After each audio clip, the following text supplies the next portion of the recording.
Good morning, everyone. How are you today? I know I've seen a couple of you already this morning when we had an unplanned interruption of service in the previous live. But this time it's just me, and we're here to talk about my presentation, which was a gel printing session. And I see some good questions in the chat already. And the first one is, what is a gel plate? And I've heard it called gel printing. I've heard it called a gel plate, a jelly plate.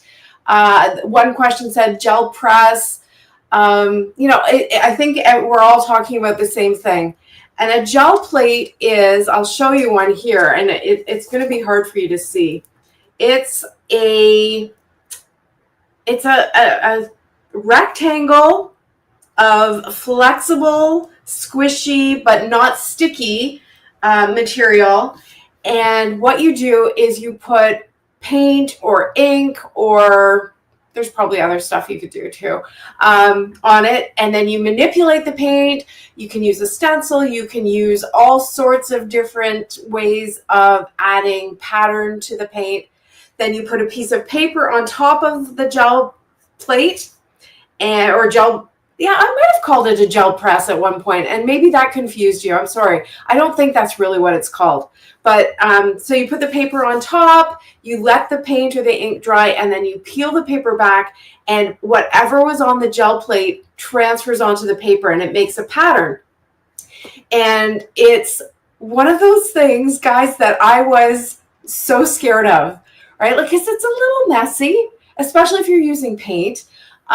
It's unpredictable. Whenever you do it, you have no idea what you're going to get when you pull it off. So, I mean, as you get better, or as you get more used to it, you get better at predicting, but it's sometimes hard to really kind of control it.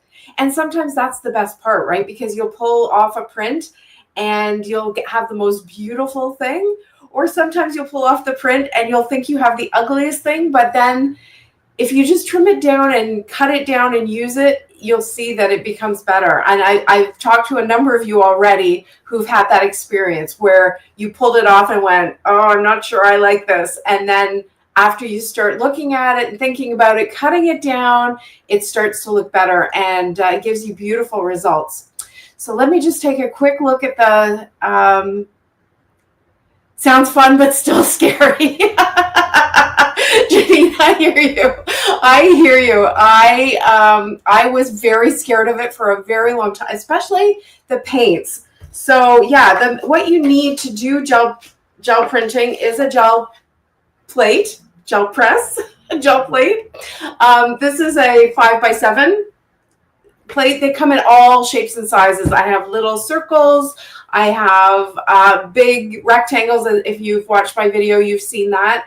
And the big rectangle is great if you're trying to make multiple cards at once, because you can print a full sheet of cardstock and then cut it into 4 pieces to make 4 cards. If you're just making one card, I find the 5x7 is a good one. Now, I know there was a question somewhere about, I know what it was. It was a premium VIP member asked a question. And that's one of the things you get. If you buy the VIP, I don't think you can anymore.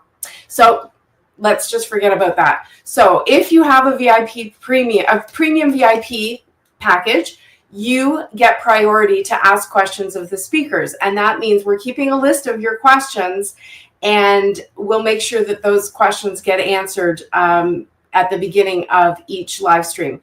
So the question that is on that list for me was talking about my paper, my Neenah index paper. And I don't know if you guys are like me, but paperweight is the most confusing thing. And I'll tell you why. This is a perfect example. When I make my card bases, I use Neenah Solar White Classic Crest 110-pound cardstock. Okay? I got a sheet of it right here. It's thick. You have to score it to bend it or to fold it. If you don't, it might crack. It's thick, it's sturdy. It makes a nice sturdy card base. So one day I was on Amazon and I was looking for Nina 110 pound, and this package of Nina 110 pound came up and it was super cheap. And I was like, yes, I'm getting that.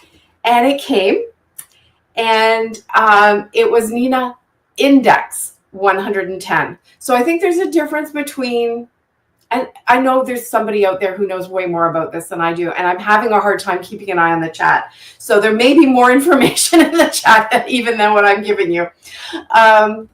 So this stuff arrived, and it's like, it's not as thin as printer paper, but it's not cardstock. Like, I would not make a card out of it. It's not a bad layering weight. It's even lighter than the hammer mill that I use for like a card panel that I would put on front of a card. But it's definitely thicker than computer paper or printer paper. So yeah, so I got like 500 sheets of that for a very cheap price, and I thought, oh well, I could send it back, or wait a second, I've got this gel plate. So I started using it for that, and what I really like about it is how well, like, it's very porous. It takes the paint or the ink off the plate really well. It gets really saturated. It warps like crazy as it dries, but it is so thin that if you put something heavy on top of it, it flattens out. Or if you put it through your die cutting machine, that's another great way to flatten things out, by the way. Just put it through your die cutting machine with just plates, no dies, and that can help flatten things out. So let me see. Here we go. Let me take a look here and see if I can find questions. Nice save during Alicia. Yeah, sorry about that, guys. That caught me unprepared, completely unprepared. Poor Alicia had electricians in the house all day. It was 11 o'clock at night. She was ready for bed, and then her internet cut out. So it all worked out. Just bought my bed. Yeah, I'm seeing a lot of people saying that they have one and haven't used it for a while, or they just bought one and haven't used one. Never seen one. Oh, I saw a question in here too about if I've ever made a gel plate. And the answer is no, I never have. I know that there are recipes out there for making your own gel plate. I've never really investigated it. I've been happy with the ones I've bought. I think there's like mineral oil or baby oil or something in them. I don't know. So, if you're really artsy craftsy and want to do that, I don't even know if it would be cheaper. So if somebody has that, then, or if somebody knows about that, that would be helpful information. So Janine says she didn't know that you have to let the paint dry. If you don't let the paint dry, so okay, so like that's, think of the paint sitting on top of the gel plate. If you put your paper down and you pull it off immediately, you will get some paint on the paper, but a lot of it will stick to the gel plate. If you want it to fully stick to your paper, then you have to let it dry. And then that bond between the paint and the paper is stronger than the bond between the paint and the gel plate. And it will come off when you pull back the paper. So if you are someone who is on this fence about gel printing, I definitely recommend go to my site or go to my page and download my freebie, because I put a lot into that. It's very basic. It talks about the tools you need, lots of tips and tricks for getting different looks. So it's a really good kind of information resource, if this is something you want to look at. Okay. Oh, I see lots of people saying they're going to try something new. Let me see. Question: how do I keep ink from beading on my plate? Sherry, when you figure that out, let me know. So what I would say to you, when I use my dye inks, and that's how I started with gel printing. And this is, okay, you know what? Let's go back. Whenever you're trying something new, I find it really helpful to try and leap off or jump off from something I already know. So when I got a gel plate, like, I had all these friends who were doing all this gel printing with paints and all that kind of stuff. And when I first got my gel plate, I thought, you know what? I'm not dealing with paint. So I tried it with my Catherine Pooler inks. Those are dye inks, and they bead up on the plate. Absolutely. And I think that's the property of the ink and the plate. I think it's just going to bead up on there. So what I do with that situation is I just do lots and lots of layers. And as you build up the layers, it doesn't look so bubbly. You get more of kind of almost like a velvety looking texture, because it's like lots of little bubbles overlapping. So it's not completely smooth, your color, but it's just got a bit of texture. So that's what I would do. The other thing you can try is using pigment inks like VersaFine Clair. They are more paint-like, so they don't bead up as much. They do still bead, but they don't need as many layers as the dye inks. Okay, so the paints generally don't bead up. Okay, so still gonna look through here for more questions. Can you explain? I think I explained about the index paper. Oh gosh, I'm way back in the comments here. What comes off the gel plate isn't always what I want, but I usually find a use for it. That pretty much sums up gel printing right there. What can you use shimmer paint on? Wood project? Yes. So I've got one of the shimmer paints here. These are these cute little Dilutions shimmer paints. That's how it looks.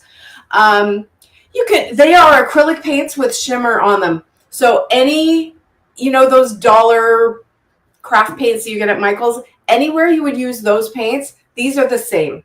Okay, they're a little, I guess they're a little fancier packaging. That appealed to me, I'm embarrassed to say.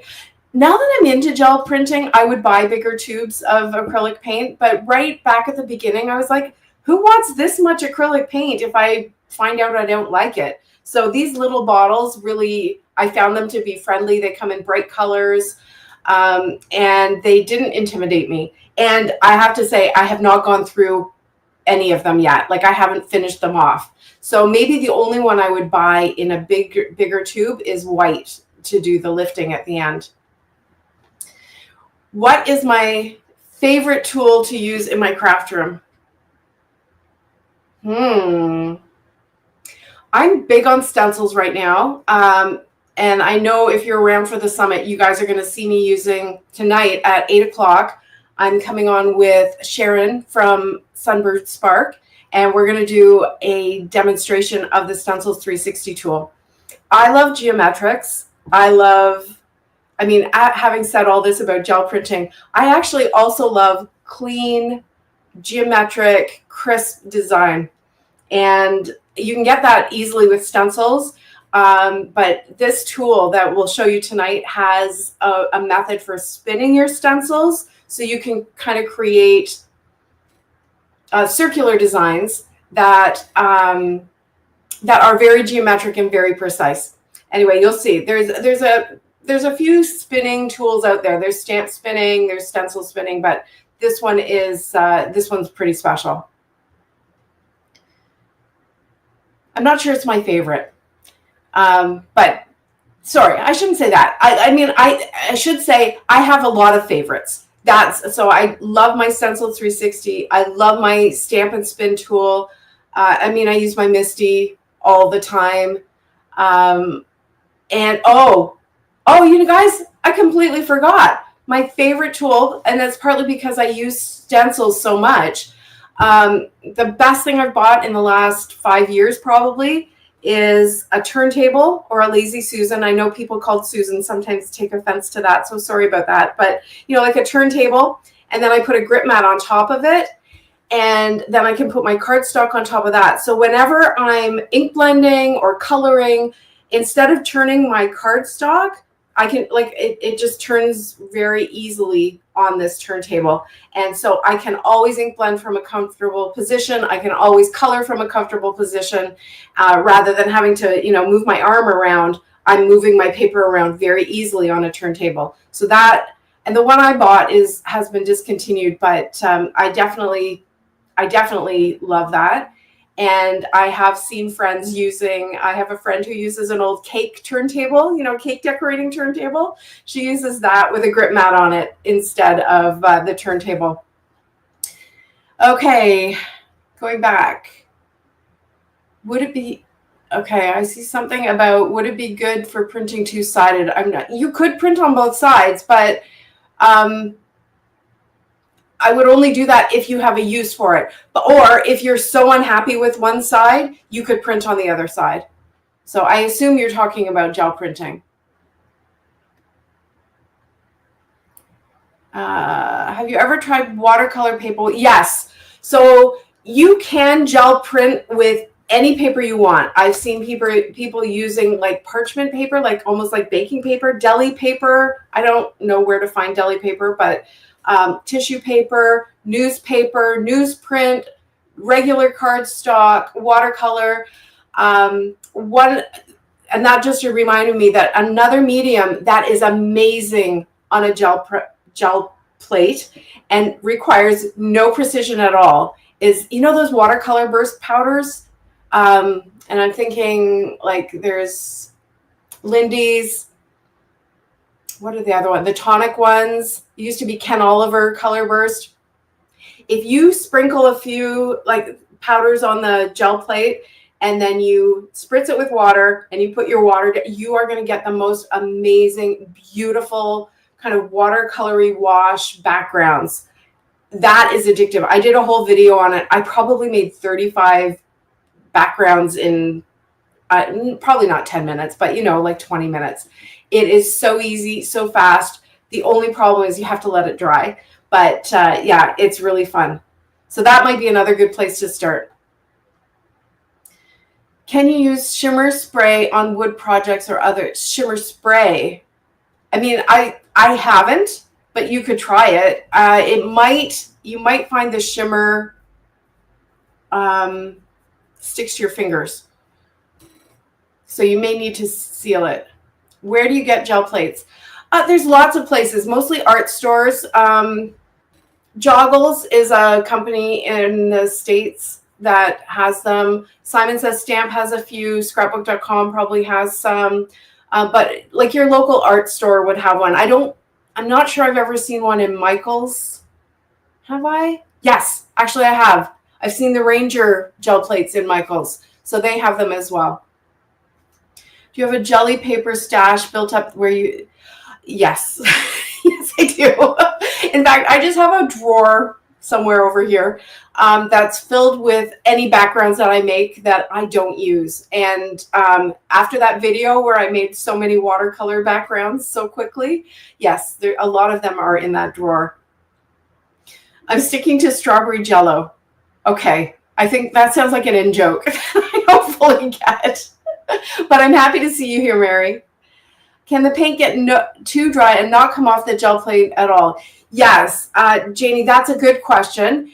So what you do then, so if the paint is completely dry on the plate and you haven't put paper on it, then what you would do is put another layer of wet paint on top and then put the paper down, then let it dry, and then the paper will pull up all the layers of paint.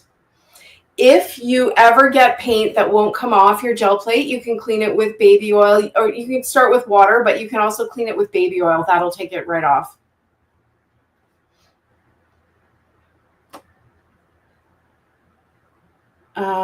Frugal Crafter made her own gel plate. Yes. Okay. So there are lots of people out there who do it.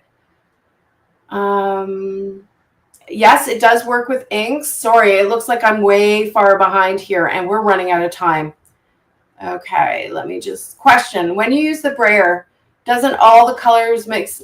That's a really great question, Janine. Yes, it does. So what we can do, I have a whole playlist on my YouTube channel. My YouTube channel is just called Ardyth, I think. If you search Ardyth, I'll come up. So the way you can do that, so first of all, I put the paints down where I want them to be. And if I'm trying to get a smooth blend, then like I could have 3 colors on my brayer. And if I'm brayering like this, and I just move it slightly up and down, they'll just kind of blend together. If you kind of put them all over the plate in different areas, then a suggestion I would have is to get a smaller brayer and just do each area that has one color, and then roll off your brayer and then move to the next one. But you do want to be sure that you get full coverage overall. So that was a really good question. Can you use oxide refill ink? I have not tried that, Norma, but I think in my mind, I think you could. It's pretty expensive to use as paint, but you could give it a try and see if you like it. Oh, you can definitely use oxide sprays. I did that as well, and that gives you a similar look to the watercolor powders. Okay, I think love the turntable. Guys, that turntable, again, if you go to my channel, watch my videos, you'll see how I'm using that turntable. It's like amazing. Bought a turntable, but I keep okay. And once you get that turntable out and use it, you will never put it away. Okay. What is my YouTube channel? Ardyth is the name of it. I think I'm down to the bottom. I've probably missed a few questions. So if I missed your questions, I will try to get back. Because I'm going to be behind scenes with everybody's Q&As this weekend. I may not get to all the questions in the comments, but if you tag me in the Facebook group, or if you want to email me, or you can go to my blog, ardythpr.com. You can message me on Instagram, YouTube, all those places. I always do my best to get back to everybody's questions. So it's been a real pleasure meeting with you guys today, and I hope you're enjoying this summit.